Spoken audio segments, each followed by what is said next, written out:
الحمد لله وكفى وسلام على عباده الذين اصطفى أما بعد أعوذ بالله من الشيطان الرجيم بسم الله الرحمن الرحيم اقرأ باسم ربك الذي خلق خلق الإنسان من علق اقرأ وربك الأكرم الذي علم بالقلم علم الإنسان ما لم يعلم سبحان ربك رب العزة عما يصفون وسلام على المرسلين والحمد لله رب العالمين اللهم صل على سيدنا محمد وعلى آل سيدنا محمد وبارك وسلم اللهم صل على سيدنا محمد وعلى آل سيدنا محمد وبارك وسلم اللهم صل على سيدنا محمد وعلى آل سيدنا محمد وبارك وسلم۔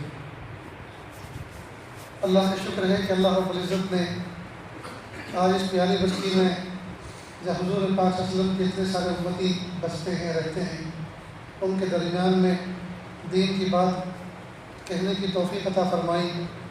اللہ تعالیٰ کہنے سننے سے زیادہ عمل کی توفیق عطا فرمائی۔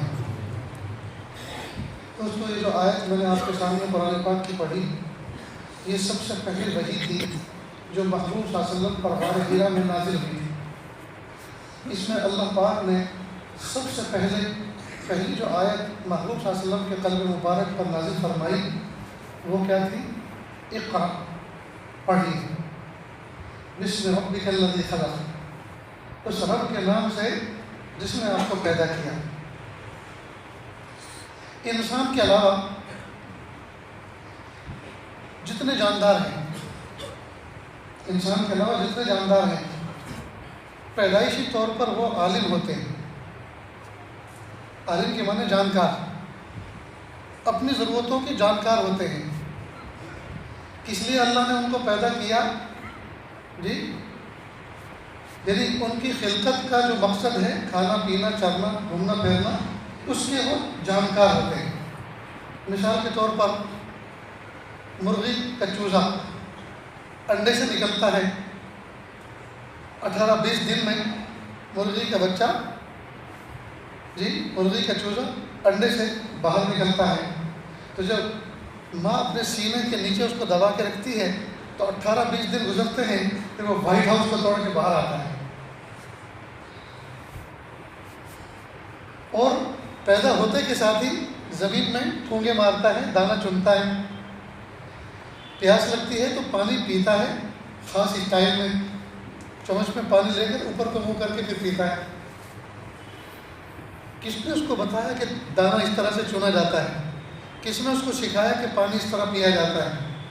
لیکن بائی برتھ، پیدائشی طور پر وہ سمجھتا ہے اس بات کو کہ دانہ اس طرح سے چنا جاتا ہے، پانی اس طرح پیا جاتا ہے۔ پانی کو دیکھ کے وہ لپکتا ہے، دانے کو دیکھتے وہ اس کو چنتا ہے، دوڑتا ہے، اور بلی کو آتے دیکھتے بھاگتا ہے، آگ کو دیکھ کے ڈر جاتا ہے۔ تو وہ بائی برتھ جانتا ہے، حالانکہ مرغی نے اس کے کان میں کوئی تقریر نہیں کی، ماں نے اس کو سمجھایا نہیں ہے کہ نفع کس میں ہے نقصان کس میں ہے۔ بائی برتھ وہ عالم ہے، جانتا ہے کہ اس میں میرے لیے اللہ پاک نے نفع رکھا ہے، اس میں نقصان ہے۔ وہ دوست کو بھی جانتا ہے، دشمن کو بھی جانتا ہے، نفع والی چیز کو بھی جانتا ہے، نقصان والی چیز کو بھی جانتا ہے۔ آگ کو دیکھ کے اس سے بچتا ہے، اپنے آپ کو بچاتا ہے، پانی کو دیکھ کے لپکتا ہے، پیتا ہے، غذا کو دیکھ کر ٹھونگے مارتا ہے، چونچ مارتا ہے، اس کو چنتا ہے۔ تو نفع اور نقصان اس کے سامنے واضح ہے۔ کس نے سکھایا؟ اللہ نے، بائی برتھ، ان بیلٹ، اتنا علم اس کی میموری میں اللہ نے رکھا ہوا ہے۔ بکری کا میمنہ، بکری کا بچہ پیدا ہوتا ہے، پیدا ہوتے کے ساتھ ہی ودن منٹ وہ لڑکھڑا کے اٹھتا ہے اور ماں کے 2 پچھلے پیروں کے بیچ میں جو تھن ہوتے ہیں ان کو ڈھونڈتا ہے۔ ماں نے اس کے کان میں تقریر نہیں کی کہ بیٹا مبارک ہو، ہیپی برتھ ڈے، مبارک ہو دنیا میں تمہارا آنا، ہندوستان میں آنا، اگرچہ یہاں NRC کا قانون لگا ہوا ہے لیکن پھر بھی تم آگے چلے گا۔ اللہ سب ان کو سمجھ عطا فرمائے جنہوں نے یہ کالا قانون بنایا ہے۔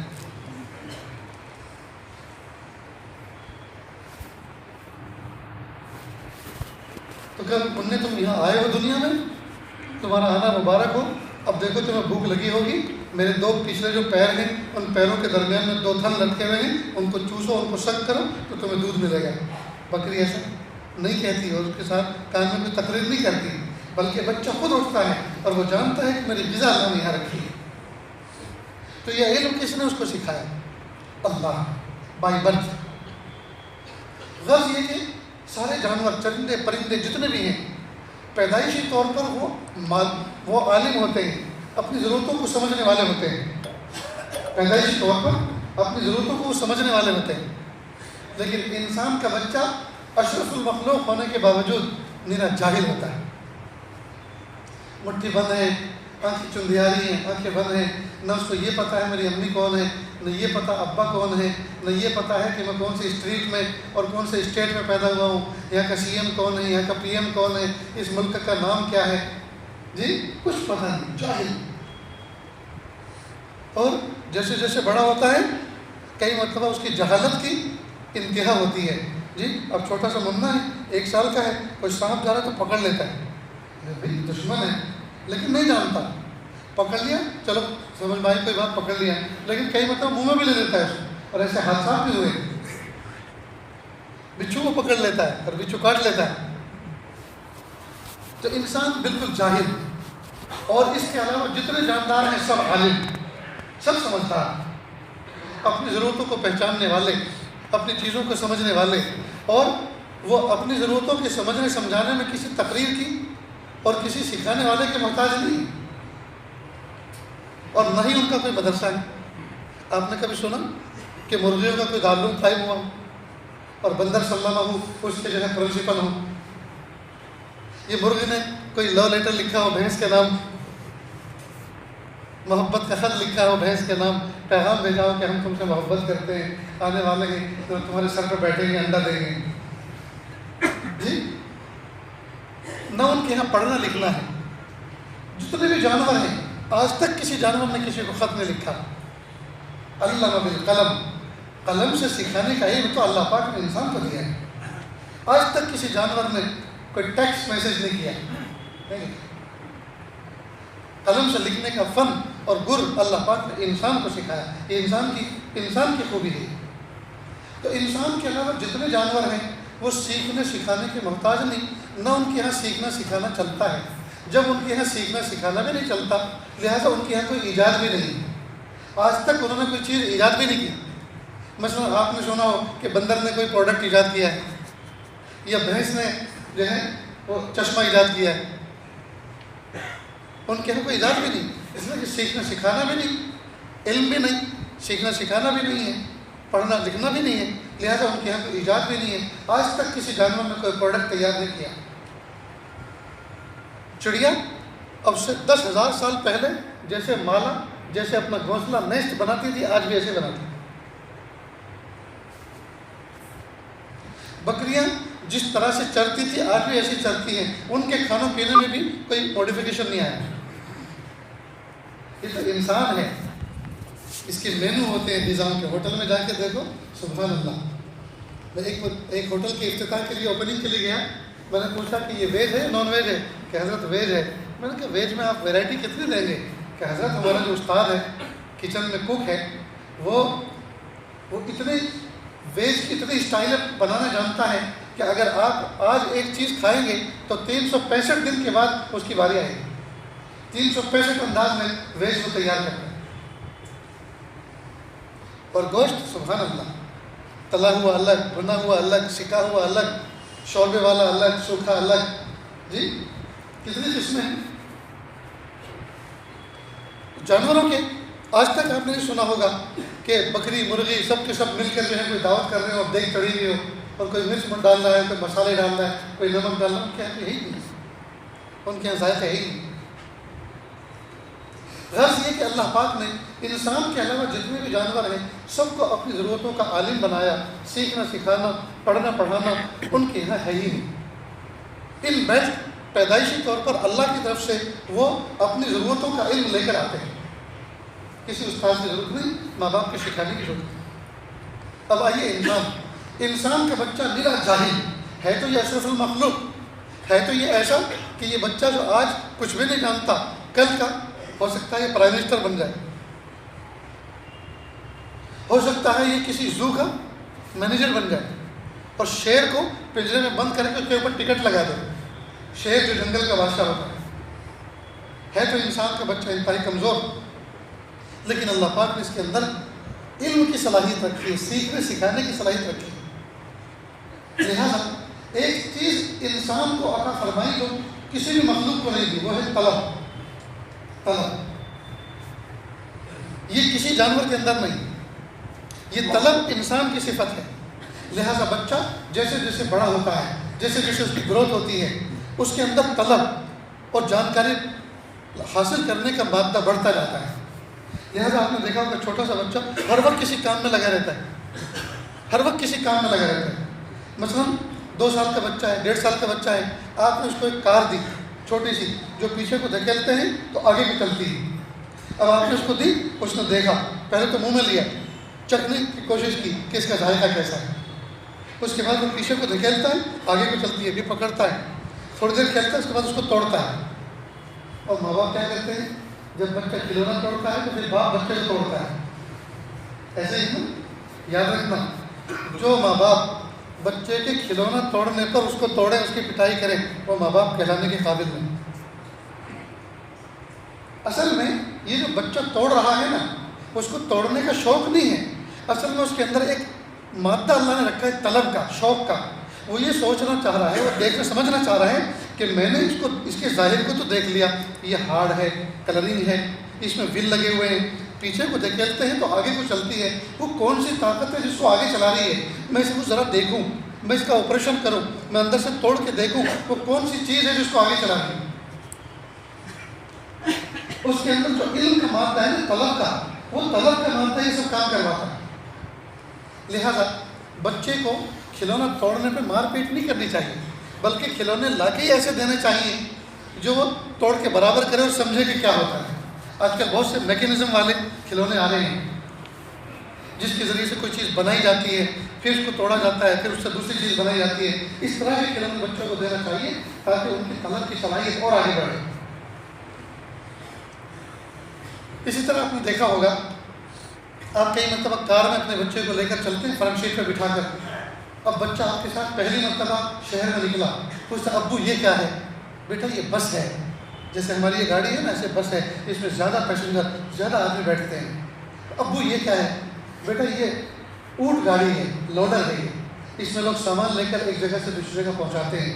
ابو یہ کیا ہے؟ بیٹا یہ ٹرین ہے، یہ بھی ایک سواری ہے، اس میں انسان بیٹھ کے جاتے ہیں. ابو یہ کیا ہے؟ چپ بیٹھ.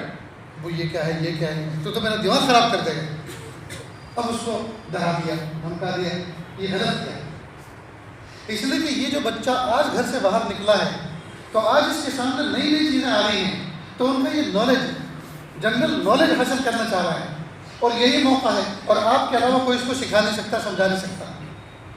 اب اگر آپ بھی ڈانٹیں گے، آپ بھی اس کو ڈانٹیں گے اور آپ بھی اس کو دھمکائیں گے تو اس کو سمجھائے گا کون؟ اس کو سکھائے گا کون؟ یہ آج پوچھ رہا ہے، کل پوچھنے والا نہیں، کل تو تمہیں خود بتائے گا، تمہارا استاد بنے گا. کل کہیں گا دیکھو ابو ٹرین جا رہی، دیکھو ابو بیل گاڑی، اونٹ گاڑی جا رہی، دیکھو ابو بس جا رہی، کہے گا نہیں کہے. اس لیے اگر آپ اپنے بچے کو سفر پہ لے جا رہے ہیں تو آپ کے اندر یہ کیپیسٹی بھی ہونی چاہیے، یہ صلاحیت بھی ہونی چاہیے کہ آپ اس کے ہر سوال کا جواب دیں، اس کو ڈانٹیں نہیں، ورنہ آپ ظالم کہلائیں، آپ اپنے بچے کے علم کے دشمن کہلائیں. اس لیے آپ اپنے اندر نشاط رکھیں، آپ اپنے اندر حوصلہ رکھیں. بچہ جو پوچھے گا میں اس کو مثبت انداز سے، پازیٹیو انداز سے سمجھاؤں گا. بات سمجھ گئے دوستوں؟ اللہ پاک نے انسان کے بچے کے اندر طلب رکھی ہے، کسی جانور کے اندر طلب نہیں ہے. مرغے کے اندر طلب نہیں، بندر کے اندر طلب نہیں، بھینس اور بکری کے اندر طلب نہیں، کسی کے اندر طلب نہیں. طلب رکھی اللہ نے انسان کے اندر. اس لیے اس کا بچہ، انسان کا بچہ ہر لمحے کچھ نہ کچھ جانکاری حاصل کرنے کی کوشش کرتا ہے. 2 بچے کھیل رہے ہیں، وہ کہتا ہے اونچ ہے، تو وہ علم، وہ طلب سے کہلوا رہی ہے کہ تم یہ کیا کر رہے ہو، مجھے سمجھاؤ، ہے کہ نہیں؟ اچھا، یہ طلب کا جو مادہ اللہ پاک نے انسان کے اندر رکھا ہے، تو اللہ پاک نے اس کے ویپن، طلب کے ذریعے جو علم حاصل کیا جاتا ہے، اس کے ہتھیار اور علم حاصل کرنے کے ذرائع بھی اس کو عطا فرمائے. مثلا اللہ پاک نے انسان کے جسم کے اندر ایک حص رکھی ہے جس کو لامسہ کہتے ہیں، قوت لامسہ، یعنی ٹچ کر کے کسی چیز کا علم حاصل کرنا، یہ سخت ہے، یہ نرم ہے، یہ گرم ہے، یہ سرد ہے۔ اب ہاتھ سے چھویا تو اندازہ کر لیا کہ یہ میٹل معلوم ہوتا ہے، یہ پلاسٹک ہے جی، اور یہ ٹھنڈا ہے۔ تو چھو کر آدمی کسی چیز کا علم حاصل کرتا ہے۔ اللہ پاک نے صفت انسان کو دی۔ انسان چکھ کر علم حاصل کرتا ہے، چکھ کر علم حاصل کرتا ہے۔ انسان سن کر علم حاصل کرتا ہے، انسان دیکھ کر علم حاصل کرتا ہے، اور انسان سن کے علم حاصل کرتا ہے۔ اس کو حواس خمسہ ظاہرہ کہتے ہیں، ٹھیک۔ اور چھٹی حص جو ہے اللہ پاک نے وہ عقل کی دی ہے۔ 5 چیزوں سے جو نالج ملتا ہے، جو معلومات ملتی ہے، عقل اس کے بارے میں فیصلہ کرتی ہے، بس رائے۔ لیکن یہ جو علم کے ذرائع ہیں یہ بڑے بودے اور کمزور ہیں۔ مثلاً چھونے کی جو صلاحیت ہے، کئی مرتبہ یہ فیل ہو جاتی ہے، پیرالائز ہو گیا، کچھ پتہ ہی نہیں چلتا۔ شوگر ہو گئی، اللہ حفاظت فرمائے، شوگر والے کے پیر کی طرف سے اس کو وہ خرابی آنی شروع ہوتی ہے، کئی مرتبہ احساسات ختم ہو جاتے ہیں۔ گرم زمین پہ کھڑا ہوا ہے اور اس کو پتہ بھی نہیں چل رہا، کئی مرتبہ پیر جل جاتے ہیں۔ ایک مرتبہ افریقہ کے ایک ملک میں جانا ہوا، میں نے ایک آدمی کے پیر دیکھے تو روم کا کھڑا ہو گیا جسم کا، یہ اللہ جی پیر کی کیا حالت؟ ان سے پوچھا، انہوں نے تذکرہ کیا کہ اصل میں مجھے شوگر ہے، اور واٹر بیگ ٹھنڈی بہت تھی، گرم گرم واٹر بیگ ربر کا میں نے اپنے ڈائریکٹ پیر پہ رکھا اور سو گیا، اور یہاں تک کہ وہ جب صبح کو اٹھایا تو وہ چمٹ چکا تھا، چمڑی کے ساتھ میں جب اٹھایا تو ساری چمڑی نکل گئی۔ اللہ حفاظت فرمائے۔ تو کئی مرتبہ یہ جو صلاحیت ہے چھو کر علم حاصل کرنے والی، یہ فیل ہو جاتی ہے، معلومات کمزور ہے۔ کئی مرتبہ آدمی چکھ کر کسی چیز کا علم حاصل کرتا ہے، میٹھا ہے یا کھٹا ہے، کڑوا ہے یا پھیکا ہے، لیکن کئی مرتبہ چکھنے کی صلاحیت معاف ہو جاتی ہے۔ آدمی چکھتا ہے، جگر میں بخار اترا ہوا ہے تو ہر چیز کڑوی لگتی ہے۔ معلوم ہوا یہ علم کا ذریعہ، طلب کا جو ذریعہ، علم کا ذریعہ ہے، یہ کمزور ہے۔ کئی مرتبہ سونگتا ہے، سونگ کے علم حاصل کرتا ہے اور بڑے بڑے نقصان سے بچتا ہے۔ مثلا گھر میں داخل ہوا، گیس لیکیج ہو رہا ہے، اے دیکھو بچوں کوئی بھی سوئچ کو ٹچ نہ کرے، چپ چاپ باہر نکلو، باہر نکلو، میں دیکھتا ہوں۔ اب گئے اور جا کر ڈسکنیکٹ کیا، باٹلا کھینچ کے باہر لا کے رکھ دیا۔ تو سون کر علم حاصل کیا اور نقصان سے بچ گیا۔ لیکن کئی مرتبہ نزلہ ہوتا ہے، یہی پتہ نہیں چلتا خوشبو ہے بدبو ہے۔ معلوم یہ علم کا ذریعہ بھی کمزور ہے۔ آنکھ دیکھ کر آدمی اندازہ لگاتا ہے اور نفع نقصان سے فائدہ اٹھاتا ہے اور بچتا ہے۔ جی بھائی آندھی طوفان آ رہی ہے، بچو جلدی نیچے اترو، گھر سے اوپر کھڑا رہنا مناسب نہیں ہے، بچ گئے۔ سیلاب آ رہا ہے، بچو بھاگو، بچ گئے۔ لیکن کئی مرتبہ بینائی کمزور ہو جاتی ہے، آئی سائٹ ویک ہو جاتی ہے۔ معلوم ہوا علم حاصل کرنے کے یہ ذریعے بھی کمزور ہے۔ بس سنا، کان سے سن کر علم حاصل کرتا ہے، آواز آئی، یہ آواز کیسی ہے؟ پٹاخہ ہوا، نہیں پٹاخہ نہیں ہوا، گولی چلی ہے۔ ارے نہ گولی چلی نہ پٹاخہ ہوا، وہ کوئی ٹائر پھٹا ہے جی۔ تو معلوم ہے سن کر بھی ججمنٹ حاصل نہ کر سکا۔ تو اللہ پاک نے طلب ایک دولت دی ہے انسان کو، اور طلب کے ساتھ ساتھ اللہ پاک نے علم حاصل کرنے کے لیے آلات عطا فرمائے ہیں۔ لیکن عجیب بات یہ ہے کہ یہ جو علم کے آلات انسان کو اور یہ جو اعضاء انسان کو عطا فرمائے ہیں، یہ سب کے سب کمزور ہیں۔ پھر کون سا علم کا ذریعہ ہے جو جس میں کوئی شک نہیں، جس میں کوئی شک نہیں، جس سے بہتر کوئی علم ہو نہیں سکتا؟ وہ ہے وحی کا علم۔ وحی کے ذریعے سے اللہ پاک بندوں کو جو احکام دیتے ہیں اس میں ذرہ برابر کوئی تبدیلی نہیں ہو سکتی، وہ اٹوٹ ہیں، وہ اٹل ہیں بالکل۔ انسان بہت سے قانون بناتا ہے۔ ہمارے ملک میں کچھ سال پہلے نوٹ بندی ہوئی اور 50 دفعہ اس میں قانون میں سنشودھن ہوا۔ جب نوٹ بندی ہوئی تو لوگوں نے ریلوے کے ٹکٹ بنانے شروع کر دیے کہ پھر بعد میں کینسل کرا لیں گے، تھوڑے سے کٹیں گے، بدلے ہوئے نئے نوٹ آ جائیں گے، اور نہ جانے کیا کیا ہوا، اس کی تفصیل میں جانے کی ضرورت نہیں۔ تو یہ عقل والے بیٹھے تھے قانون بنانے والے اور پھیل گئے جی۔ بہت سارے عقل والے مل کر وہ کام کئی مرتبہ کرتے ہیں اور لوگوں کو نقصان ہوتا ہے، لیکن اللہ رب العزت جو قانون بناتے ہیں اور وحی کے ذریعے سے بندوں پر بھیجتے ہیں، وحی کے ذریعے سے نبی پر بھیجتے ہیں اور نبی پھر بندوں کو سمجھاتا ہے، خدا کی قسم اس قانون میں اور اللہ تعالیٰ کے دیے ہوئے علم کے اندر اور اللہ تعالیٰ جو وحی کے ذریعے سے بندوں پر علم پہنچاتے ہیں اس میں ذرہ برابر کی تبدیلی نہیں ہو سکتی، وہ اٹل ہوتا ہے۔ اتنی بات سمجھ آئی؟ اب دیکھیے ہم انسان ہیں اور ہمارا حال یہ ہے کہ ہمارے یہاں چھوٹے چھوٹے معصوم بچے ہوتے ہیں، ان کی ضرورتیں ہم پوری کرتے ہیں۔ سفر پہ چھوٹے منع کو لے کے جانا ہے، بچے کو خود یہ پتہ نہیں ہے میری ضرورت کیا ہے، لیکن ماں باپ جانتے ہیں کہ سفر میں اس کو کس کس چیز کی ضرورت پڑ سکتی ہے، تو احتیاطاً لے کر جاتے ہیں۔ بچہ تو خیر بچہ ہے، انسان کے باڑے کے اندر جو جانور پلتے ہیں، جو اشارے کی زبان بھی نہیں جانتے، اشارے کی زبان بھی نہیں جانتے، انسان کا بچہ تو پھر بھی اشارے کی زبان جانتا ہے، اشارے میں کچھ کہہ سکتا ہے۔ جانور تو اشارے کی زبان بھی نہیں جانتے، اپنی تکلیف کو بیان نہیں کر سکتے، لیکن انسان جن جانوروں کو اپنے یہاں پالتا ہے اور ان سے فائدہ اٹھاتا ہے، ان کے مزاج کو سمجھتا ہے، ان کی ضرورتوں کو سمجھتا ہے۔ بھینس آج بیٹھ کے اٹھ کیوں نہیں رہی، اس کا مطلب اس کی طبیعت ٹھیک نہیں، اس کے گوبر کا رنگ ایسا کیوں، اس کے پیشاب کا رنگ ایسا کیوں، لگتا یہ ہے کہ اس کو آج تکلیف ہے۔ یہ بکری خاموش کیوں کھڑی ہے، لگتا یہ ہے کہ آج اس کو بخار ہے۔ تو انسان اپنے بچوں کی ضرورتوں کو تو سمجھتا ہے، لیکن اپنے جانوروں کی ضرورت کو بھی سمجھتا ہے۔ تو جب اللہ نے انسان کو ایسی صلاحیت دی ہے کہ اس کے ہاتھ کے نیچے پلنے والے اور بڑھنے والے بچے اور جانور، ان کی وہ ضرورتوں کو سمجھتا ہے، تو کیا اللہ تعالیٰ اپنے بندوں کی ضرورتوں کو نہیں سمجھتے؟ نعوذ باللہ! کہ اللہ تعالیٰ اپنے بندوں کی خیر خواہی کو نہیں سمجھتے؟ میرے بندوں کا نقصان کس میں ہے اور بھلائی کس میں ہے؟ جب ایک باپ اپنے بچے کے لیے مشفق و مہربان ہوتا ہے، جب دنیا کا ابا اپنے بچے کے لیے مشفق و مہربان ہوتا ہے، تو کیا کائنات کا ربا اپنے بندوں کے لیے مشفق و مہربان نہیں ہے؟ وہ تو 70 ماؤں سے زیادہ مشفق و مہربان ہے۔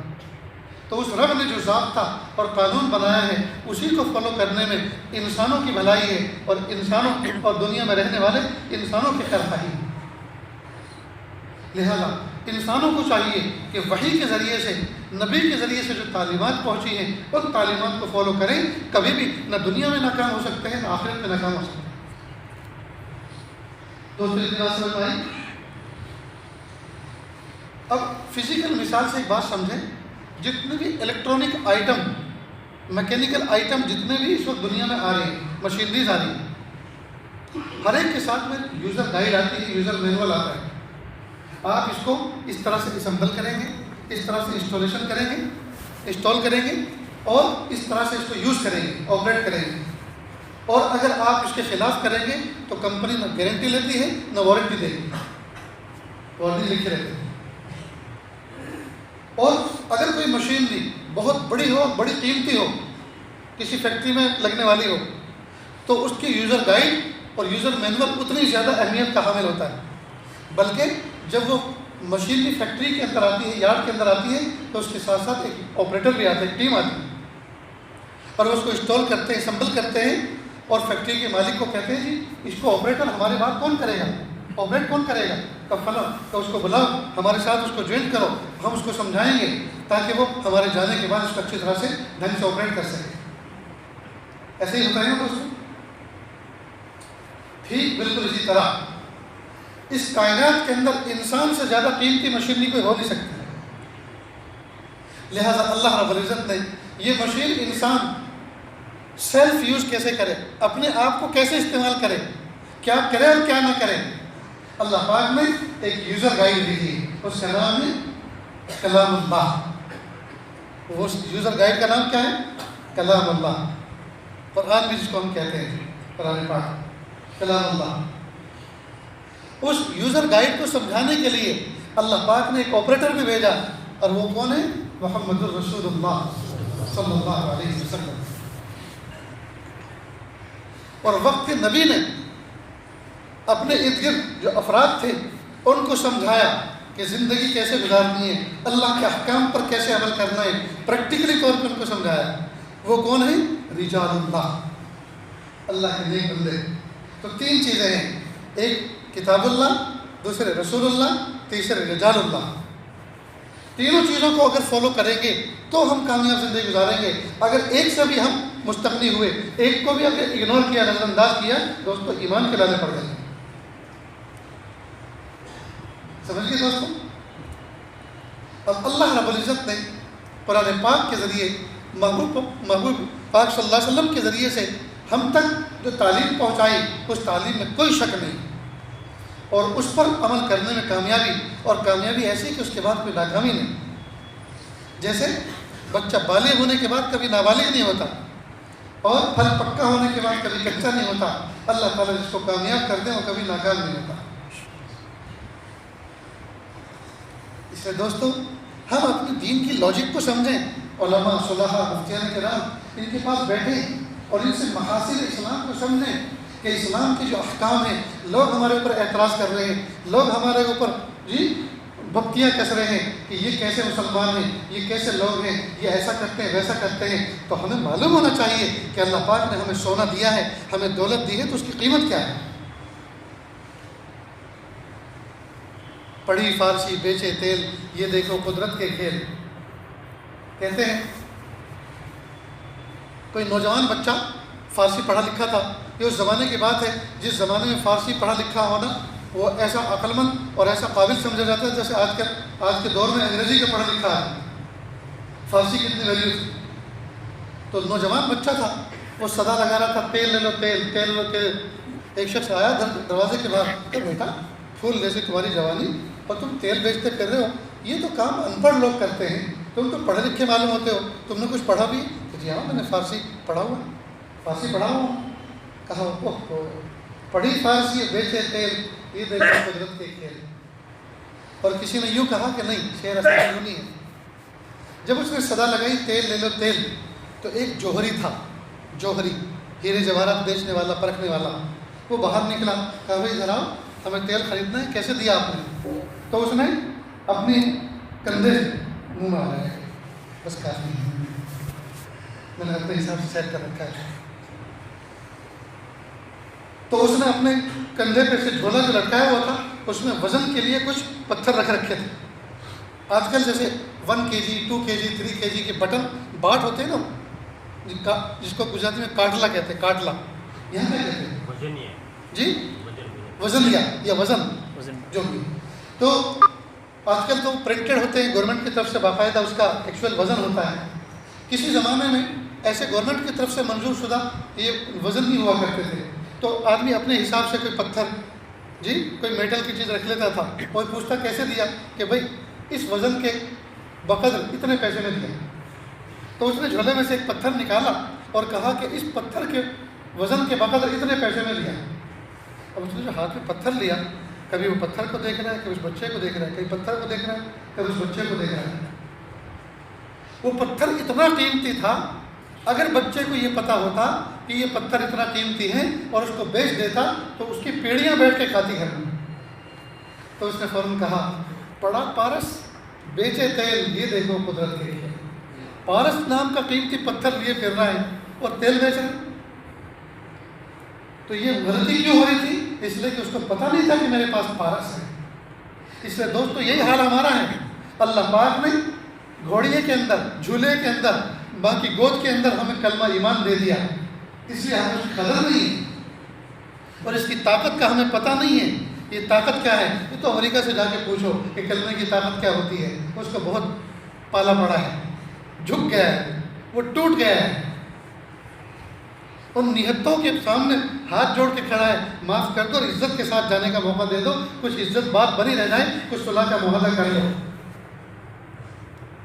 وہ قوم، وہ ملک جس کے پاس اسباب و وسائل نہیں ہیں، کھانے کو دانے نہیں ہیں، کچے پکے مکانوں میں گھرندوں میں رہتے ہیں، جن کی ہڈیوں کو جدت نے اور زمانے کے نئے پردے چھویا تک نہیں ہیں، ایسے سادگی کے لوگ جن کو دیکھو تو صحابہ کرام کا دور یاد آئے لیکن ان کے پاس کلمے کی ایمان کی طاقت ہے. آج سپر پاور ان کے سامنے ہو گیا. تو دوستو ہمیں پتہ نہیں ہے کہ یہ ایمان ہے کیا چیز، یہ کلمہ ہے کیا چیز، یہ دینی علم ہے کیا چیز. اس لیے دوستو اس کو سیکھنا پڑے گا. دوائی ملتی ہے دوائی کی دکان پر، سبزی ملتی ہے سبزی کی دکان پر، گھر کے سامان بہت سے کھڑکی دروازوں کی ریپیئرنگ کا ملتا ہے ہارڈ ویئر کی دکان پر. دین ملتا ہے دینداروں کی صحبت میں. اخبار پڑھنے سے دین نہیں آیا کرتا، یہ تو صحبت سے آتا ہے، یہ اللہ والوں کی اہل علم کی صحبت میں بیٹھو، کون سے دین سمجھ میں آئے گا؟ ہمیں یہی پتہ نہیں ہے کہ دین کی حکمتیں کیا ہیں۔ چنانچہ ابھی چند مہینے پہلے 3 طلاق کا مسئلہ چل رہا تھا جی، اسی طرح سے اس سے چند مہینے پہلے اور یہ مسئلہ بھی آ رہا تھا کہ یہ 4 شادی کی اجازت ختم کی جائے، 4 شادی کی اجازت۔ کتنوں کے پاس 4 ہیں؟ ہے کسی کے پاس؟ ویراول میں کسی کے پاس ہیں؟ بہت تو ذرا مجھے بتاؤ، اس کے گھر جانا ہے مجھے سلام کرنے کے لیے، دعا لینے کے لیے۔ ہے کسی کے پاس 4؟ 3 نہیں ہیں، 4 نہیں ہیں، مشکل سے 2 ہیں، اور جن کے پاس 2 ہیں ان سے پوچھو کیا حال ہے۔ لیکن بس ایک خاص قسم کی نفرت ہو گئی ہے کہ ان کے جتنے لا ہیں، جتنے قانون، ان کو مٹاؤ، ان کو ختم کرو، اور ہم تو ننگے ہیں، ان کو بھی ننگا کرو۔ لا حول ولا قوت الا باللہ۔ ایک مرتبہ عجیب بات، ساؤتھ انڈیا کی طرف سے کسی جج نے یہ کہا کہ سمجھ میں نہیں آتا کہ اسلام دھرم میں جب مرد کو 4 بیوی کرنے کی اجازت ہے تو عورت کو 4 شوہر کرنے کی اجازت کیوں نہیں ہے؟ مگر اس کی جج کی ڈگری میرے پاس لاؤ، پھاڑ کے پھینکیں گے۔ اس کو جج کس نے بنایا؟ جس کو اتنا پتہ نہیں، اتنی موٹی بات پتہ نہیں، وہ کیا فیصلے کرتا ہو؟ دیکھو دوستو، لاجک سمجھ لو۔ کئی مرتبہ جب اس طرح کے اخبار میں، ٹی وی میں، میڈیا میں باتیں آتی ہیں کہ بھئی جب مرد جو ہے 4 شادی کر سکتا ہے تو عورت 4 شوہر کیوں نہیں کر سکتی؟ کئی مرتبہ بہت سے نوجوان بچے شک میں آ جاتے ہیں کہ یار اسلام کا یہ کیا قانون ہے، ہمیں شرمندگی کا منہ دیکھنا پڑا۔ نہیں، بالکل شرمندگی کا منہ دیکھنے کی ضرورت نہیں۔ شرمندگی وہاں ہوتی ہے جہاں ہمارے پاس علم نہیں ہوتا۔ جب علم ہوتا ہے ہم آنکھوں میں آ کے ڈال کر ان کا جواب دے سکتے ہیں اور ان کو شرمندہ کر سکتے ہیں۔ فرض کریں زید نام کا ایک شخص ہے، لڑکا ہے، جوان ہے، اس کی 4 بیوی ہیں، ٹھیک؟ اب 1 نمبر کی بیوی کے بچہ ہوا، ماں بھی طے اور باپ بھی طے، باپ یہ زید اور ماں 1 نمبر والی۔ دوسری نمبر والی کے یہاں بچہ ہوا تو ماں بھی طے کہ دوسرے نمبر والی ماں، اور باپ بھی طے کہ باپ زید۔ 3 نمبر والی کے یہاں بیٹا ہوا، بچہ ہوا، ماں بھی طے کہ اس کے پیٹ سے پیدا ہوا، ماں بھی طے اور باپ بھی طے کہ زید کے یہاں پیدا ہوا۔ 4 نمبر والی کے یہاں بچہ پیدا ہوا، ماں بھی طے، 4 نمبر والی کے پیٹ سے پیدا ہوا، باپ بھی طے کہ زید کے یہاں پیدا ہوا۔ بات سمجھ آ گئی؟ اب تھوڑا اس کا الٹا سمجھو۔ ایک عورت نے 4 شوہر کیے، ایک زید تھا، ایک عمر تھا، ایک بکر تھا، ایک علی تھا، مثلا 4 نام کے آدمی تھے الگ الگ۔ اب عورت کی ایک اور شوہر تھے 4، ٹھیک؟ اب بچہ ہوا، بتائیے کس کا ہوا؟ 1 نمبر کا، 2 نمبر کا، 3 نمبر کا یا 4 نمبر کا؟ اگر ہوا خوبصورت تو سب کہیں گے میرا ہے، اور اگر ہوا ذرا سانولا اور آنکھ کا کانا جی تو کہیں گے میرا نہیں ہے، چاروں کہیں گے میرا نہیں ہے، تو کیا وہ 5ویں کا لے کر آئیے؟ بات سمجھ میں آتی ہے؟ یہ ہے اسلام کا حسن کہ مرد 4 کر سکتا ہے لیکن عورت 4 نہیں کر سکتی۔ اور میری ماں بہنیں شاید یہ آواز سن رہی ہوں گی تو کہیں گے مولانا یہ کیا موضوع لے کے بیٹھ گئے، یہ ہمارے والوں کو بھی سکھا کے جائیں گے کیا کہ 4 کرنا؟ نہیں، میں اس کی تشکیل کرنے نہیں آیا، یہ دنیا میں جو ڈھنڈورا پٹ رہا ہے، میں تو اس کی لاجک سمجھانے آیا ہوں کہ دین نے کیوں 4 کی اجازت دی۔ اور دوستوں جو 1 کی اور 2 کی اور 3 کی اور 4 کی اجازت دی ہے، یہ کوئی عیاشی کے لیے نہیں دی، یہ عیاشی کے لیے نہیں دی، اس کے لیے تو کنڈیشن ہے، اور اس کے لیے اتنی بھاری کنڈیشن ہے کہ اگر آدمی پڑھ لے سمجھ لے تو کہنے لگے بھائی 1 ہی بہت ہے۔ حضرت مولانا شریف تھانوی رحمۃ اللہ علیہ فرماتے تھے کہ اگر کسی کے 2 بیوی ہوں تو 3 گھر بنا کے رکھے، اگر یہ بھی نکالتے وہ بھی نکالتے تو چپ چاپ رات کو آنکھیں بند کر کے تیسرے کمرے میں جا کے سو گئے۔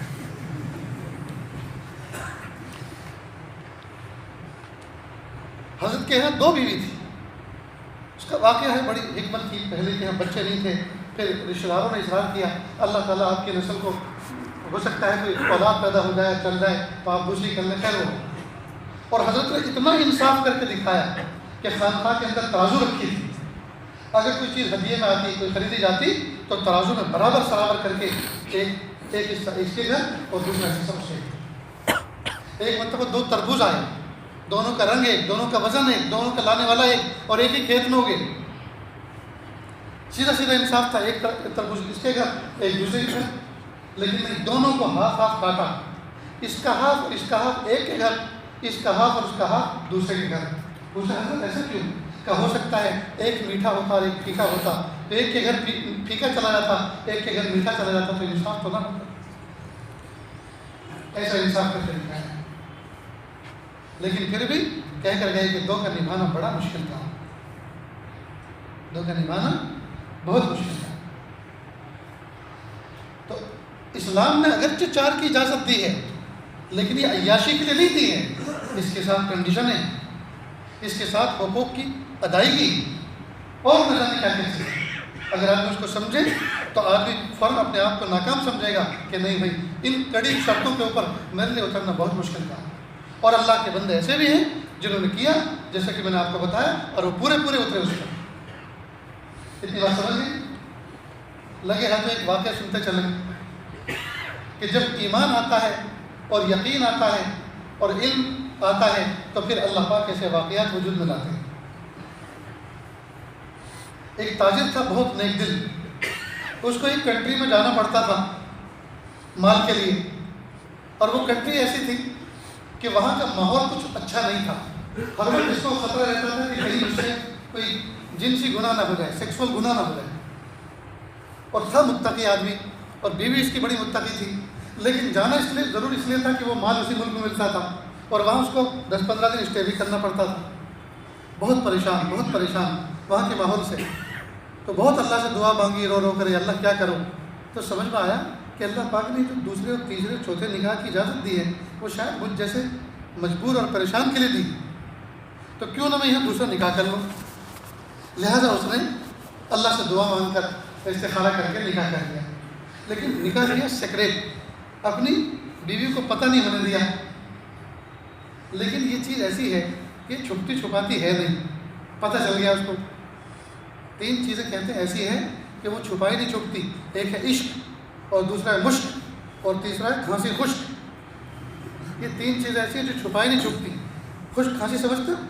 خشک دھسکا ہوتا ہے، اس میں آدمی کتے کی طرح دھوں دھوں کرتا ہے، یعنی بلغم کو اکھڑتا نہیں ہے، اس کو اردو میں خشک کھانسی کہتے ہیں۔ تو کسی نے کہا 3 چیزیں چھپائی نہیں چھپتی، ایک عشق، دوسرا مشق، اور تیسرا کھانسی خشک۔ عشق کو چھپاؤ پتہ چل جاتا ہے، مشق کو جتنا چھپاؤ اتنی اس کی خوشبو مہکتی ہے، اور چوتھا یہ بھی کیا جو سنانے جا رہا ہوں، یہ نکاح کرتے ہیں یہ۔ تو جب وہ آئے اس ملک سے تو بیوی نے دیکھا وہ بدلے بدلے میری سرکار نظر آتے ہیں، لیکن چونکہ متقی تھی اس نے کچھ بولا نہیں۔ اس نے کہا میرے شوہر نے نکاح ہی تو کیا ہے، زنا تو نہیں کیا، میرے شوہر نے منہ کالا تو نہیں کیا، اگر کیا ہے اور مجھ سے چھپ کر کیا ہے تو اس کے اندر اتنی ہمت نہیں تھی کہ مجھ سے کہے، وہ شرمندگی کا منہ دیکھتا، اس لیے اس نے اس کو چھپایا۔ کوئی بات نہیں، میں بھی اس کے راز پہ پردہ رکھتی ہوں، میں بھی اس کے راز پہ پردہ رکھتی ہوں، لہٰذا ٹھنڈے کے لیے اس کو برداشت کر گئی۔ اور کیوں برداشت کیا کہ جب میرا شوہر میرے حق ادا کرنے میں کوئی کمی نہیں کرتا، میرا شوہر مال پیسہ دینے میں کمی نہیں کرتا، تو میں کیوں گھر کے اندر ایک جو ہے وہ جھگڑا اور الجھن پیدا کروں، کیا ضرورت ہے اس کی؟ برداشت کر گئی۔ اللہ کی شان ایک لمبی مدت تک گاڑی چلتی رہی اور عافیت کے ساتھ گاڑی چلتی رہی، یہاں تک کہ شوہر کا انتقال ہو گیا۔ اور اولاد نہ پہلی عورت کی تھی نہ دوسری عورت کی تھی۔ پہلی عورت کے گھر میں انتقال ہوا، ہوئی دوسرے دن مفتی صاحب کو بلایا اور کہا مفتی صاحب میرے شوہر اتنی پراپرٹی، اتنی جائیداد، اتنا کیش چھوڑ کر گئے ہیں، اور مجھے پتہ چلا ہے باوجود ذرائع سے میرے شوہر نے ایک نکاح کیا تھا فلاں کنٹری میں، تو میری ایک سوتن بھی ہے، سوتن، اب میں 2 عورتوں کے درمیان میں اس پراپرٹی کو کیسے تقسیم کروں؟ انہوں نے پوری تفصیل بتا دی۔ تو اس نے ایک بیگ لیا اور پوری پراپرٹی کا کیش بنا کر اس کا حصہ اس میں رکھا، اور ایک امانت دار شخص کو ہائر کیا اور کہا کہ یہ امانت فلاں جگہ پہنچا دو، وہ میری سوتن ہے، میرے شوہر کی دوسری بیوی ہے، اس تک پہنچا دو، جا کے سلام کہنا اور کہنا کہ تمہارے شوہر فلاں دن انتقال کیے، تو آپ اس حساب سے اپنی عدت پوری کر لیں، اور یہ تمہارا وہ ترکہ ہے شوہر کا بچا ہوا مال جو تمہارا حصہ بنتا ہے، اس کو قبول کر لو، اور وہ رسید لکھ دیں، پہنچ لکھ دیں مجھے کہ مجھے مل گیا ہے۔ اب یہ شخص وہاں پہنچا، دروازے پہ دستک دی، پوچھا کون؟ کہ میں فلاں ابن فلاں فلاں ملک سے آیا ہوں۔ اور ایک دکھ بھری خبر لے کر آیا ہوں کہ وہ کیا کہ آپ کے شوہر کا انتقال ہو گیا. کہ انا للہ و انا الیہ راجعون. آنسو بہے جائے اور کہا فلاں تاریخ فلاں دن انتقال ہوا ہے, آپ کی سوتن نے آپ کو سلام کہا ہے, اور اس حساب سے آپ اپنی عدت پوری کر لیں اور یہ بیگ ریسیو کر لیں اور مجھے پہنچ لکھ دیں کہ آپ نے اس کو ریسیو کر لیا ہے. کہ اس میں کیا ہے کہ آپ کی سوتن نے آپ کے شوہر کا جو ترکہ بچا ہوا مال کا حصہ ہے وہ آپ کا حصہ لے جائے. ہائے ہائے, کیا کہا اس نے آگے؟ اس نیک بخت خاتون کو میرا سلام کہنا. سوتن دوسری سوتن کو کیا کہہ رہی ہے؟ اس نیک بخت خاتون کو میرا سلام کہنا. آج کی عورت تو کہتے ہیں ڈاکن کو میرا سلام کہنا. اس نیک بخت خاتون کو میرا سلام کہنا, اور یوں کہنا میرے شوہر جب لاسٹ ٹائم یہاں آئے تھے تو ان کو ایسا کچھ فیل ہو رہا تھا کہ شاید اب میری زندگی وفا کرنے والی نہیں ہے, اندر کچھ بیماری بھی تھی. تو چلتے ہوئے مجھے کافی سارا مال پیسہ دے کر گئے اور کہا تمہارے ساتھ میرا بہت اچھا وقت گزرا. جب بھی ہم مال لینے آتا تھا مجھے حلال بیوی ملی, حلال کھانا ملا, حلال چھت ملی, میرا وقت یہاں گزرتا تھا, اور آپ میرے ایمان کے بچانے کا ذریعہ بنی. اللہ آپ کو جزائے خیر دے. اب مجھے نہیں لگتا میری زندگی وفا کرے گی, شاید میری آخری ملاقات ہے, یہ مال قبول کرے اور میں تمہیں ایک طلاق بھی دے کے جاتا ہوں تاکہ بقیہ زندگی تم کسی اور کے ساتھ گزار لو. لہٰذا جس وقت میرے شوہر یہاں سے گئے تھے تو مجھے کافی سارا مال پیسہ بھی دے کر گئے اور طلاق بھی دے کر گئے. لہٰذا جس وقت ان کا انتقال ہوا میں ان کے نکاح میں نہیں تھی, لہٰذا اس مال میں میرا حصہ نہیں لگتا. واپس لے گئے. میرے بھائیوں, اگر پہلے والی نہ بھیجتی تو کوئی پوچھنے والا تھا, اور دوسرے والی اگر لے لیتی ریسیو کر لیتی تو کوئی ہاتھ پکڑنے والا تھا نہیں. لیکن دونوں کا دل آباد تھا, دونوں علم رکھتی تھی, تقوی والی تھی, دونوں جانتی تھی کہ اگرچہ مخلوق تو نہیں جانتی خالق تو جانتا ہے. تو جب علم ہوتا ہے, تقوی ہوتا ہے, تو پھر ایسے واقعات وجود میں آتے ہیں. تو دوستو,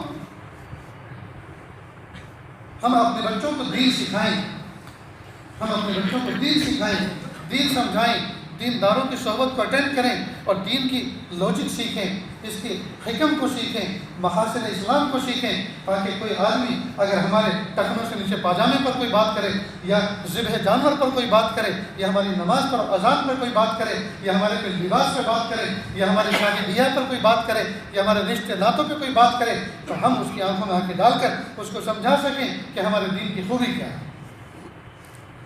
لیکن دوستو, عجیب بات یہ ہے کہ ہم چند چیزوں کا نام ہم نے دین سمجھا ہے.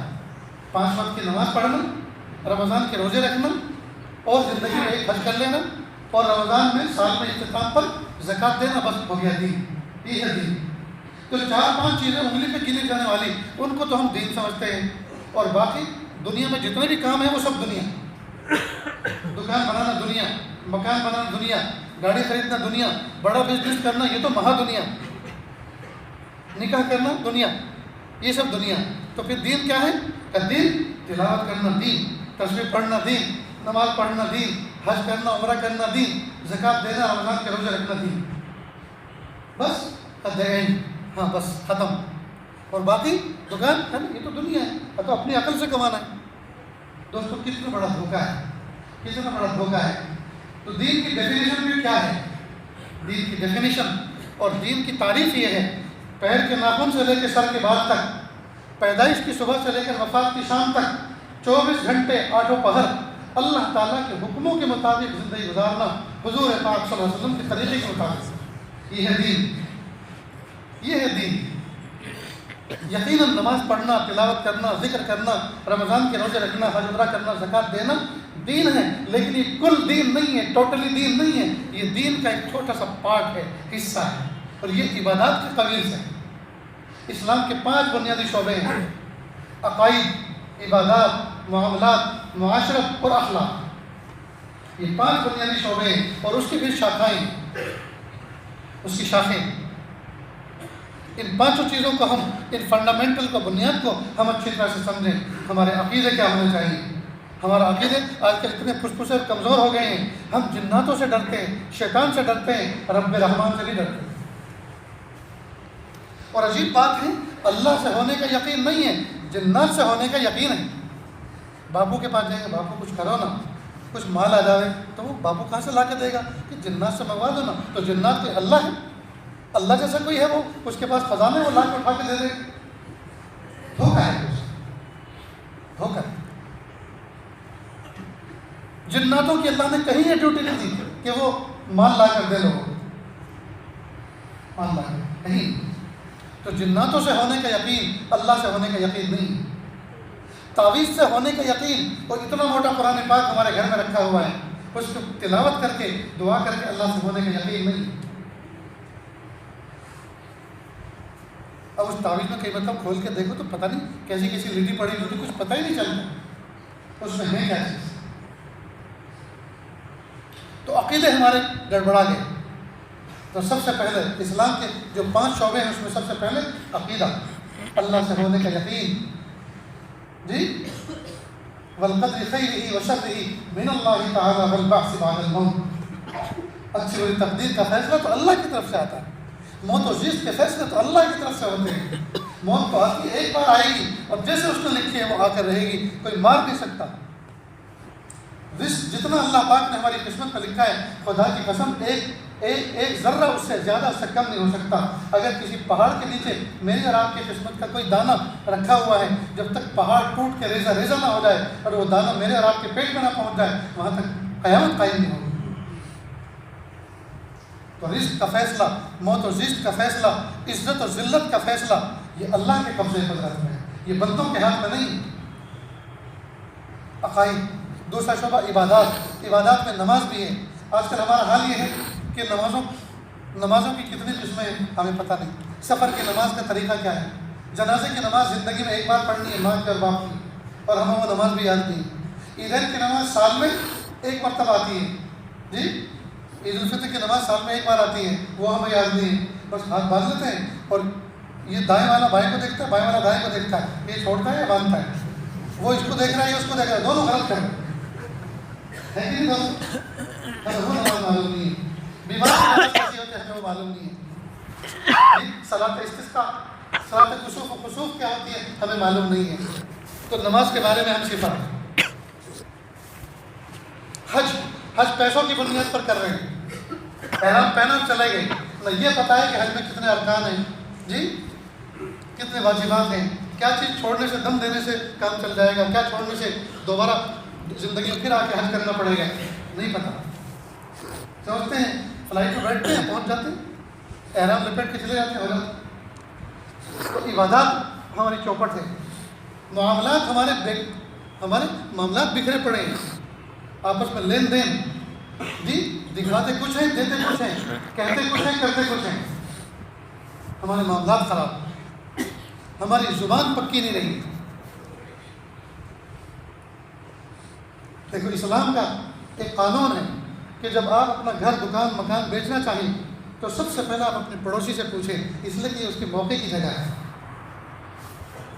ہر آدمی کو آئے دن اس کو ضرورت پڑتی ہے، تو پہلے اپنے پڑوسی سے پوچھیں کہ میں یہ مکان سیل آؤٹ کرنے کے لیے نکال رہا ہوں تو کیا آپ کی ضرورت ہے. پہلے آپ سے پوچھ رہا ہوں اس لیے کہ آپ میرے پڑوسی ہیں. اور شریعت میں اس کو ٹرم کے اندر مفتی صاحب بیٹھے ہیں، پوچھو، اس کو حق شفا کہتے ہیں. حق شفا کہتے ہیں، جو آج بالکل لوگ بھول گئے ہیں. کہتے ہیں کہ بھائی پڑوسی سے پوچھا، ان سے کیا پوچھنا، وہ بالکل لکھا آدمی، وہ بالکل اس میں جو ہے کچھ بھی نہیں رکھا، وہ کیا دے گا. ارے وہ دے یا نہ دے، پہلے اس سے آپ پوچھو. نہیں دے سکتا تو اسی کو دلیل بنا کر کہو پوچھا تھا نہیں دے سکتے، دوسرے کو دے رہا ہوں. نہیں پوچھتے دوست. پڑوسی کہے بھی میں نے بھائی سنا ہے کہ آپ مکان بیچ رہے ہیں، دیکھو سب سے پہلی بات تو یہ کہ آپ پڑوس چھوڑ کے بچ جاؤ، یہ اچھی چیز نہیں ہے. مکان کو مت بیچو. کیوں بیچ رہے ہو؟ کیوں، کیا تکلیف کیا ہے؟ اور اگر جانا ہی ضروری ہے تو پھر یہ درخواست ہے کہ پھر سب سے پہلے ہم آپ کے پڑوسی آپ کی امانت اپنے پاس رکھنا چاہتے ہیں تاکہ آپ کا گھر ہمارے پاس رہے، جب چاہیں آپ آ جائیں. تو کیا کہتے ہیں معلوم؟ ارے بالکل فکر مت کرو، سب سے پہلے تم سے پوچھیں. اور راتوں رات کسی اور سے سودا کر کے ایسے نکل جاتے ہیں کہ ان کے پڑوسیوں کے فرشتوں کو بھی پتہ نہیں چلتا. میرا ایک مرتبہ نوساری شہر میں جانا ہوا، وہیں متعلق رہتے ہیں. انہوں نے کہا کہ ایسا تمہارے والد صاحب نے فلیٹ دوسرے تیسرے مالے پر لیا ہے تھوڑا آپ کو چڑھنا پڑے گا، تکلیف ہوگی، معاف فرمائیں، لیکن والد صاحب بھی خوش ہو جائیں گے، کچھ دعا ہو جائے گی، ٹھیک کوئی بات نہیں، چلتا ہوں۔ میں گیا، فلیٹ بہت پسند آیا۔ میں نے ان سے پوچھا کتنے کا لیا ہے، اور انہوں نے کہا کہ کتنے کا لیا ہے تو میں بعد میں بتاؤں گا، پہلے یہ بتا دو کیسے لیا ہے۔ بتائیے۔ کہا 3 ہندو بھائی تھے، سگے بھائی تھے، دونوں نے اپنے حصے کے فلیٹ بیچ دیے شہر میں، اور وہ جنگل میں شہر کے باہر جا کر اور انہوں نے فارم ہاؤس بنایا۔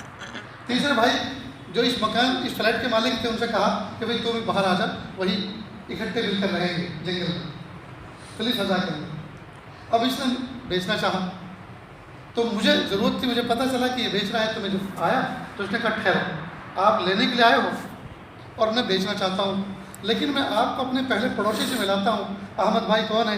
جو میرے پڑوسی ہیں مسلمان۔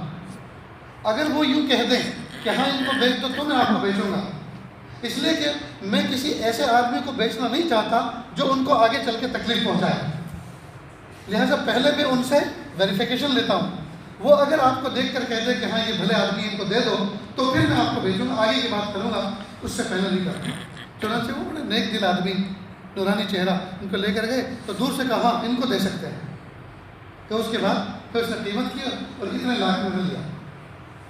اس وقت مجھے احساس ہوا اس کو کہتے ہیں حق شفا، حق شفا، جی، کہ ہو سکتا ہے پڑوس میں پتہ نہیں کیسا آدمی آ جائے، کیوں نہ ہم ہی اس کو لے لیں، اس لیے آپ نے لیتا ہے۔ لہٰذا کہا گیا کہ بھائی پہلے اپنے پڑوسی سے پوچھو کہ مجھے مکان بیچنا ہے۔ یہ دین کا ایک شعبہ ہے دوستوں، معاملات ہیں، عقائد، عبادات، معاملات، معاشرت۔ آج ہماری معاشرت بالکل چوپٹ ہو گئی، رہن سہن، شوہر بیوی کے ساتھ کس طرح سے رہے، بھائی بھائی کے ساتھ کس طرح سے رہے، اولاد ماں باپ کے ساتھ کس احترام کے ساتھ رہے، کس ادب کے ساتھ رہے، پڑوسی کے ساتھ کس طرح سے رہے، جی، رشتہ داروں کے ساتھ کس طرح سے رہے۔ آج معاملہ بالکل چوپٹ ہو گیا، بھائی بھائی کو دیکھنے کے لیے تیار نہیں، بھائی بھائی کے بچوں کو سینے سے لگانے کے لیے تیار نہیں، وہ پریشان ہیں، ایجوکیشن کے اعتبار سے پریشان ہیں، معاش اور معاملہ جو ہے رزق کے اعتبار سے پریشان ہیں، جی، چچا کو اللہ پاک نے کھلی روزی دی ہے، لیکن مجال ہے کہ ان سے پوچھے کہ بیٹا کرتے کیا ہو، چلو میرے ساتھ بیٹھو، چلو چائے پئیں گے، بتاؤ کیا پڑھا ہے تم نے اب تک اور کیا کرنا چاہتے ہو؟ کہ میں یہ کرنا چاہتا ہوں لیکن ابو کے پاس کیپیسٹی نہیں ہے۔ کہ میں بھی تو تمہارا ابو ہوں نا، مجھ سے تم نے کیوں نہیں کہا؟ لیکن چچا جی اپنے بھتیجے کو اس طرح سے اس کو موٹیویٹ نہیں کرتا، ہمت افزائی نہیں کرتا، معاشرت تمہاری تباہ ہو گئی۔ اور اس میں بہت بڑا کردار ادا کیا اس فون نے۔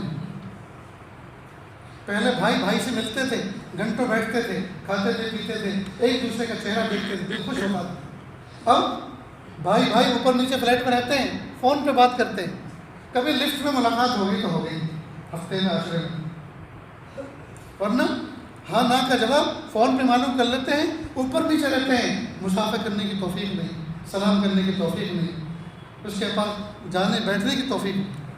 اتنی زیادہ اس فون نے ہماری معاشرت کو تباہ کیا ہے۔ اور سنیے، بیوی دل بہلانے والی حلال بیوی پہلو میں موجود،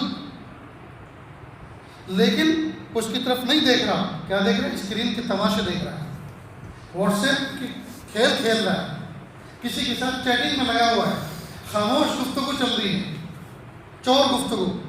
پہلے منہ سے بولتے تو پتہ تو چلتا کیا بول رہا تھا، اب تو جو کچھ ہو رہا ہے وہ چور گفتگو ہو رہی ہے، وہ ادھر سے جواب دے رہے ہیں، اور پہلے تو قلم سے لکھا جاتا تھا، اور قلم کسی نہ کسی وقت تو اس کی روشنائی ختم ہونے والی ہوتی تھی، کہ جب روشنائی ختم ہوگی تب تو یہ چھوڑے گا لکھنا، یہ تو روشنائی ایسی، اس کی روشنائی کبھی ختم نہیں ہوگی، کہ فون کی روشنائی ایسی، اس کی روشنائی ہی ختم نہیں ہوگی۔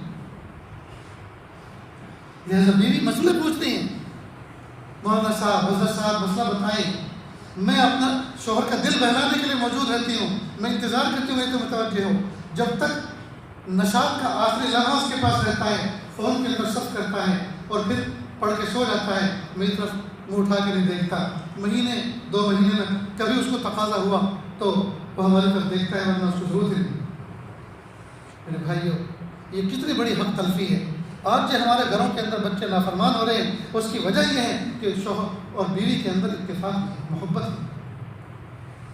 ایک بزرگ تھے، عشاء کے بعد اگر کوئی ان سے کہتا کہ حضرت ذرا ہمارے گھر چلے نا، کچھ لوگ بیٹھے ہیں، کچھ بات کریں دین کی، ٹھہرو، مسجد سے نکلتے کہ ٹھہرو، گھر میں جا رہا ہوں، اگر تمہاری آنٹی نے جی اجازت دے دی تو آؤں گا، اور اگر نہیں دی تو 5 منٹ انتظار کرنا، اور نہیں آیا تو چلے جانا۔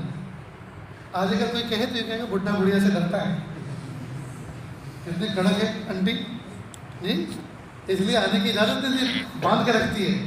آج کل نوجوان ایسی کامنٹس کریں گے، حالانکہ یہ دین ہے دوستو، دین ہے، اس کا حق ہے۔ وہ عشاء کے بعد کہہ سکتی ہے کہ نہیں عشاء کے بعد میرا وقت ہے، آپ یہی کہیں۔ پہلے زمانے میں لوگ دن میں کام کاج کے ہوتے تھے، رات کو اپنے بیوی بچوں کے ہوتے تھے۔ اب دن میں بھی کام کاج کے اور رات میں بھی کام کاج، رات کو بزنس چل رہا ہے، یہ مشین کی زندگی۔ اس وقت انسان ایسا لگ رہا ہے جسے پیسے کمانے کی مشین ہے۔ ایک مرتبہ ایئرپورٹ پہ بیٹھا ہوا تھا لاؤنج کے اندر، اب کوئی ادھر بات کر رہا ہے، کوئی کروڑوں کی بات کر رہا ہے، کوئی لاکھوں کی بات کر رہا ہے، کوئی سامان کا سیمپل کر رہا ہے کہ واٹس ایپ پہ بھیجو، سیمپل مجھے بھیجو، کوئی کہہ رہا ہے گاڑی میں نے بھیج دی، اس کو ان لوڈ کراؤ، کوئی کہہ رہا ہے پیمنٹ نہیں آ رہا، رک رہا ہے، کہا کہ تم پیسے بھیجو تو میں ادھر سے مال کی ڈلیوری کی رسید آپ کو بھیجوں۔ ہر آدمی بزنس کی بات کر رہا ہے۔ بس ایسا لگتا ہے کہ سارے کے سارے انسان پیسے کمانے کی مشین کی بن گئے اور کچھ بھی نہیں۔ دوستو ہم پیسے کمانے کی مشین کی نہیں ہیں، خدا کی قسم رزق جو میری اور آپ کی قسمت کا ہے وہ تو اللہ پاک نے مقدر کر کے وہ قلم خشک ہو چکا ہے۔ وما من دابة في الأرض وما من دابة في الأرض إلا على الله رزقها يعلم مستقرها ومستودعها كل في كتاب مبين۔ لکھ دیا اللہ نے۔ اللہ کے اوپر کوئی چیز لازم نہیں ہے، لیکن اللہ نے کہا میرے اوپر لازم ہے، میں تمہیں رزق دوں گا۔ اتنا بڑا رب، کائنات کا رب رزق دینے کی ذمہ داری لیتا ہے اور ہم پھر پریشان۔ اس لیے دوستو حدیث پاک میں محبوب صلی اللہ علیہ وسلم نے فرمایا لو انکم تتوکلون حق توکلہ لرزقکم کما یرزق الطیر تغدو خماسا وتروح بطانا۔ اگر تم اللہ کی ذات پر ایسا بھروسہ کرو جیسا اللہ کی ذات پر بھروسہ کرنے کا حق ہے، تو اللہ تعالیٰ تمہیں اس طرح سے رزق عطا فرمائیں گے جس طرح سے پرندوں کو رزق عطا فرماتے ہیں کہ وہ اٹھتے ہیں تو خالی پیٹ اٹھتے ہیں اور جب واپس لوٹتے ہیں تو ان کے پپوٹے بھرے ہوئے ہوتے ہیں۔ صبح صبح آپ دیکھیے درختوں کے اوپر آشیانوں پر چڑیا چیچی کرتی ہیں، وہ چیچی نہیں کرتی، وہ اللہ کی حمد و ثنا کرتی ہے، ذکر کرتی ہے، تسبیح بیان کرتی ہے۔ اور جہاں جیسے سورج روشن ہوا جی، اور سورج نے روشن صبح کا اعلان کیا، اس کی کرنیں پھوٹی، اب یہ ایک دم فلائنگ بھرتی ہیں، اور جہاں لینڈ ہوتی ہے ان کی فلائنگ، جہاں اترتی ہے وہاں ان کا رزق اور دانہ پڑا ہوا ملتا ہے۔ اور آپ نے کسی چڑیا کو دیکھا، کسی کبوتر کو دیکھا کہ وہ اپنے پیروں میں پنجوں میں کوئی گیہوں کی بالی یا کوئی غلہ کوئی غذا دبا کے لا رہا ہو کہ رات کو بیٹھ کے آرام سے کھائیں؟ نہیں، خالی ہاتھ، خالی پنجے، خالی چونچ جی، پیٹ بھر کے آئے ہیں۔ کل کا رب موجود ہے، کل صبح ہوگی، زندگی ہوگی تو کل کا رزق موجود ہے۔ کتنا بڑا بھروسہ اللہ کی ذات پر، اور ہم اشرف المخلوق ہو کر اللہ کی ذات پر بھروسہ نہیں۔ تو توکل کہتے کسے ہیں اس کو ذرا سمجھیں۔ اسباب اختیار کر کے اسباب کو کچھ نہ سمجھنا، مسبب الاسباب کو سب کچھ سمجھنا، نظر اللہ کی ذات پر رکھنا، یہ ہے توکل۔ مثلا آپ نے دکان بنائی، دکان بنانے کے بعد اس کے اندر آپ نے انٹیریئر کروایا، شیلف بنوائی، پھر ان کے اندر مال اسٹور کیا، ڈیکوریٹ کیا، اس کے بعد کاؤنٹر بنوایا، کاؤنٹر پہ چیئر لگائی، بسم اللہ کر کے اوپن کیا، بسم اللہ کر کے آپ اپنی جگہ پر بیٹھ گئے جی۔ اب نظر رکھے اللہ کی ذات پر، نظر رکھے اللہ کی ذات پر، یہ اللہ اتنا تو میرے اختیار میں تھا، دکان ہائر کرنا، کرائے پہ لینا یا بنانا، سامان اس کے اندر اسٹور کرنا، گلے پہ بیٹھنا، شٹر اوپن کر کے رکھنا، اتنا میرے اختیار میں تھا، یہ میں نے کر دیا۔ آگے پیارے اللہ میرے اختیار میں نہیں ہے، کسٹمر کو بھیجنا آپ کے اختیار میں، لہٰذا اتنا بندے کا اختیار ہے، اس کو استعمال کرے، آگے اللہ کا اختیار ہے۔ حضرت علی رضی اللہ عنہ سے کسی نے پوچھا کہ بندے کو اختیار کتنا ہے اور کتنا نہیں ہے؟ کہ ایک پیر اٹھاؤ اور ایک پیر اٹھائے، کہ دوسرا بھی اٹھاؤ، نہیں تو دوسرا نہیں اٹھتا، تو اٹھاؤ کہ نہیں، وہ اٹھاؤ تو کیسے اٹھے گا؟ تو بس اللہ نے اتنا بندے کو اختیار دیا ہے، تو جتنا ہمارے اختیار میں ہے اس کو، اس اختیار کو استعمال کریں، باقی نظر اللہ کی ذات پہ رکھیں۔ حضرت تھانوی رحمۃ اللہ علیہ فرماتے تھے کسان سے بڑھ کر اللہ تعالیٰ کی ذات پہ بھروسہ کرنے والا اور کون ہو سکتا ہے جی کہ جو کچھ ہوتا ہے ہاتھ میں اس کو تو بیج کی شکل میں، کھاد کی شکل میں ملاتا ہے خاک میں اور نظر رکھتا ہے اللہ کی ذات پر۔ جو کچھ ہوتا ہے ہاتھ میں اس کو ملاتا ہے خاک میں، نظر رکھتا ہے اللہ کی ذات پر، جی کہ اللہ جو کچھ تھا وہ تو میں نے مٹی میں ملا دیا، اب ایک دانے کو 100 دانے کر کے لوٹانا آپ کا کام ہے۔ لہذا جب بندہ اللہ پہ نظر رکھتا ہے، اللہ ایک دانے کو 100 دانے کر کے لوٹاتے ہیں۔ تو ہم اسباب اختیار کریں، انویسٹ کریں، مسئلہ پوچھ کر، دعا کر کے، سب کا خیر خراب کر کے، استخارہ کر کے، اللہ کی ذات پہ نظر کر کے انویسٹ کریں، لیکن نظر اللہ کی ذات ہے، نفع نقصان کی مالک اللہ کی ذات ہے۔ پھر دیکھیے اللہ تعالیٰ اور احکام کی پابندی کریں، نماز وقت پر پڑھیں، تلاوت کریں، ذکر و اذکار کریں، حقوق میں کمی نہ کریں، جی اور پھر نظر اللہ کی ذات پہ رکھیں، پھر دیکھیے اللہ پاک تھوڑی سی محنت پہ کیسے اللہ پاک آپ کو روزی عطا فرمائے۔ لیکن دوستو ہائے پیسہ، پیسہ ہو چاہے جیسا ہو، حلال ہو حرام ہو، سب چلے گا۔ یاد رکھنا دوستو، اللہ پاک نے مومن کی ترقی حلال میں رکھی ہے، حرام میں نہیں رکھی۔ جیسے خنزیر، جانتے ہیں خنزیر پاخانہ کھاتا ہے تگڑا ہوتا ہے، بکری اگر اس کو دیکھ کے سوچے کہ یہ پاخانہ کھاتا ہے تگڑا ہوتا ہے، میں بھی کل سے کھانا شروع کرتی ہوں، میں بھی تگڑی ہو جاؤں گی، بکری اگر کھائے گی تو مر جائے گی۔ اس لیے کہ اللہ نے بکری کی غذا پاخانے میں نہیں رکھی، بکری کی غذا اللہ پاک نے سب چارے میں رکھی ہے، گھاس میں رکھی ہے۔ مومن کی مثال بکری کی مانند ہے، اور اللہ کے باغی تاغی جو مشرک ہیں ان کی مثال خنزیر کی طرح ہے، ان کی ترقی حرام میں رکھی ہے، مومن کی ترقی حرام میں نہیں، مومن کی ترقی حلال میں رکھی ہے۔ اگر ان کی دیکھا دیکھی حرام کرنے جائے گا تو بڑا بھی دے گا۔ لہذا سود پہ نظر نہ جمائیں دوستو، اس میں ہمارے خیر و برکت نہیں ہے، جو کچھ ہوگا وہ بھی لے کر ڈوب جائے گا۔ حلال پہ نظر رکھیں، حلال میں برکت ہوتی ہے، حلال میں برکت ہوتی ہے۔ پچھلی بات دوستو سمجھ میں آ رہی؟ تو نظر اللہ کی ذات پہ رکھیں، اسباب ضرور اختیار کریں لیکن اللہ سے ڈریں، اللہ سے ڈریں۔ تو ایک ہوتا ہے توکل اور ایک ہوتا ہے اللہ کی قدرت، دونوں کو سمجھنا چاہیے۔ میں اپنی بات کو مختصر کر رہا ہوں، اس کو ذرا سمجھیں۔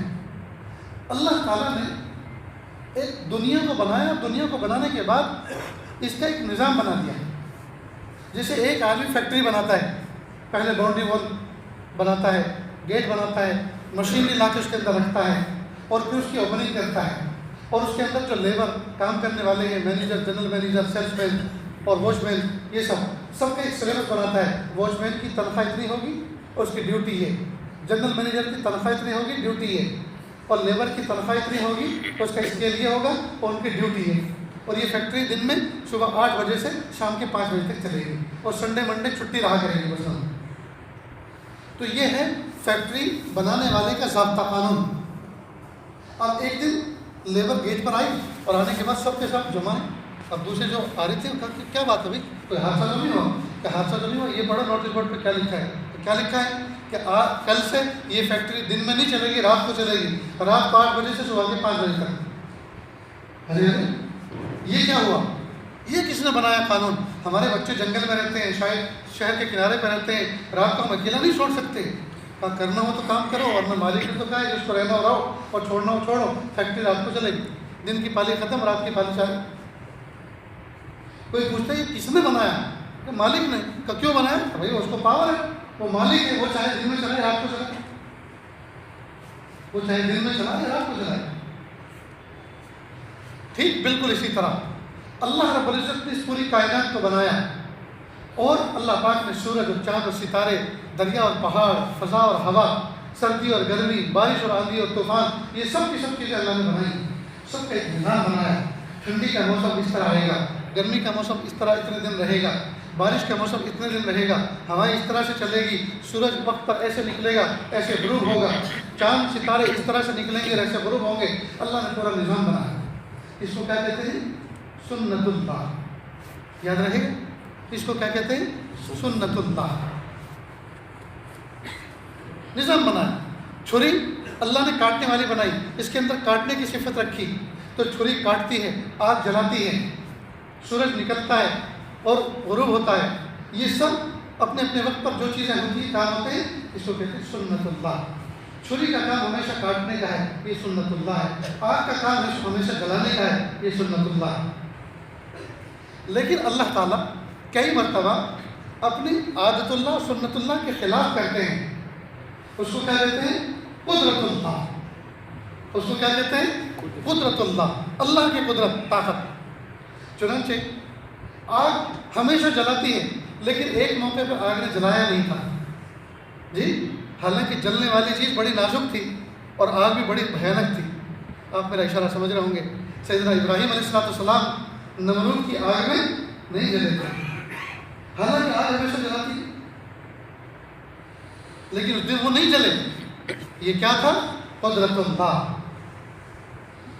چھری ہمیشہ کاٹتی ہے، لیکن ایک موقع پہ نہیں کاٹا تھا، حالانکہ چلانے والا ہاتھ بھی بڑا مضبوط تھا اور چھری پہ دھار بھی بڑی نئی لگائی ہوئی تھی اور کٹنے والی چیز بھی بڑی نازک تھی، لیکن وہ چھری کاٹ نہ سکی۔ یہ کیا تھا؟ قدرت اللہ۔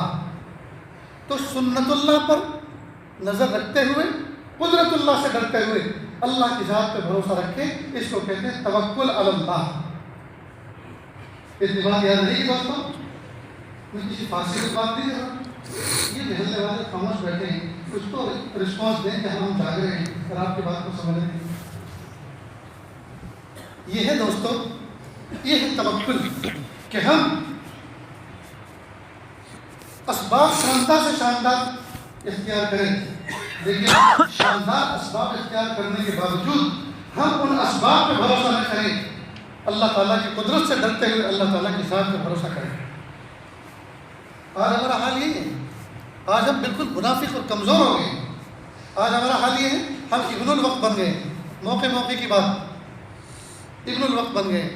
اگر ہمارے اسباب ہوتے ہیں کمزور تو ہمارا ایمان اور توکل ہوتا ہے بڑا قوی۔ مثلا ہماری کار ہے کمزور، بل بھی گھسے ہوئے اور ڈیزل بھی کم اور جیب میں پیسے بھی تھوڑے اور سفر ہے لمبا اور کار ہے بہت پرانی، تو اب حادثات سے بچنے کی جتنی دعا یاد ہوتی ہے سب پڑھ ڈالتے ہیں۔ اگر دوران سفر کوئی فون بھی آتا ہے جی، فون بھی آتا ہے تو کیا کہتے ہیں؟ ارے بھائی سنو پہلے میری بات سنو، ذرا لمبا سفر ہے اور ذرا گاڑی بھی ایسی ہے اور پیسے بھی بہت کم ہیں، تب دعا کرنا نا اللہ تعالیٰ حافظ کے ساتھ پورا کرا۔ ہاں آپ کہو تمہیں کیا کہیں، تو پہلے اپنی بات کہتا ہے جی۔ اور اگر گاڑی بھی ہو مرد قسم کی، مرد گاڑی معلوم ہے کسے کہتے ہیں؟ ایک تو ہوتی ہے لیڈیز گاڑی جو بم کو بھی چوم لیتی ہے راستے میں کہیں بھی، اور ایک ہوتی ہے مرد گاڑی ذرا اونچی ہوتی ہے۔ اگر ہے مرد گاڑی اور جیب بھی ہے دونوں فل جی، اور ڈیزل کی ٹنکی بھی ہے فل اور ساتھی بھی ہیں جولی قسم کے، تو پھر تو بسم اللہ پڑھنا بھی بھول جاتے ہیں۔ سفر کی دعا تو دور کی بات ہے، بسم اللہ پڑھنا بھی بھول جاتے ہیں۔ کیوں؟ اس لیے کہ گاڑی نہیں ہے۔ اب اللہ کی ذات پہ بھروسہ نہیں، اب اسباب پہ بھروسہ۔ دوستو یہ ابن الوقتی ہے، ہم ابن الوقت نہ بنیں، ہم ابو الوقت بنیں۔ حالات چاہے ایسے ہوں چاہے ایسے ہوں، تنگی کے ہوں یا خوشحالی کے ہوں، ہر حال میں ہم اللہ کی ذات پہ نظر رکھیں۔ ہاں دوستو، اسباب کتنے شاندار کریں، اس لیے کہ اللہ وہ ذات ہے آپ کی خوشیوں کو ایک پل میں خاک ملا سکتے ہیں۔ اب گھر کے اندر فنکشن ہے، لائٹنگ کی ہوئی ہے، شامیانہ لگا ہوا ہے، دسترخوان لگا ہوا ہے، شاندار پکوان بن رہے ہیں، پورے محلے میں خوشبو پھوٹ رہی ہے، سارے نیئر ڈیئر جمع ہیں جی، اور گھر میں کسی کی موت ہو گئی، سارا کا سارا دھرا کا دھرا رہ جائے گا کہ نہیں رہ جائے گا؟ تو یہ سب انتظام کرنے کے باوجود کیا کرے بندہ؟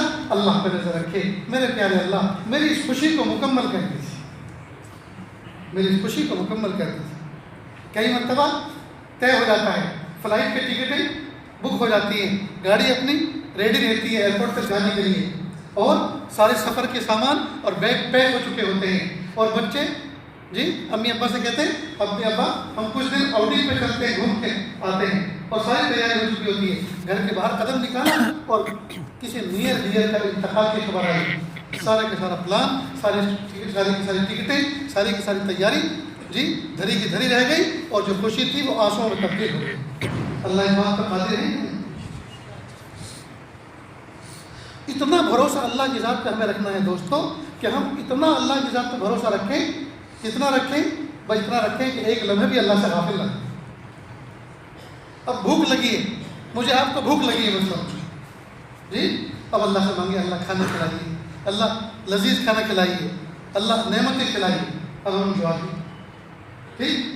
اب ہم کسی کے دعوت میں گئے، اب وہاں دیگ کھل رہی ہے، خوشبو پھوٹ رہی ہے اور دیگ میں سے کھانا نکل رہا ہے، پلیٹ پہ سرو کیا جا چکا، بس اب منہ تک پہنچنے میں کتنی تاخیر ہے، بس یہ لقمہ بنا کر منہ تک پہنچانا ہے نا، اب تو ہاتھ اور منہ کا ہی کام باقی رہ گیا، باقی سب کچھ تیار ہو گیا، پک گیا، تیار ہو گیا، سامنے آ گیا جی، جیسے لقمہ اٹھایا آپ نے اور منہ تک پہنچا، اب آپ سوچیں کیا اللہ پہ بھروسہ کرنا، اب تو کھا لو، نہیں، ابھی بھی اللہ پہ بھروسہ کرنا ہے، اس سے غافل نہیں رہنا، اس لیے کہ وہ قادر ہے اس بات پر کہ یہ منہ کا لقمہ آپ کا چھین لے۔